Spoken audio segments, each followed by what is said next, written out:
வேட்பாளர்களை அறிமுகம் செய்ய வந்து விட்டான். சின்னம் என்னவென்றே தெரியவில்லை என்று. என் மக்கள், என் சொந்தங்கள் என் சின்னத்தை தேட மாட்டார்கள், என் எண்ணத்தை தான் கவனத்தில் எடுத்துக் கொள்வார்கள்.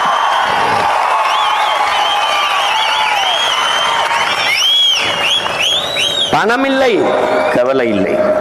என் மக்களுக்கு தன்னலமற்ற தூய உள்ளத்தோடு சேவை செய்ய வேண்டும் என்கிற மனம் அது போதுமானது.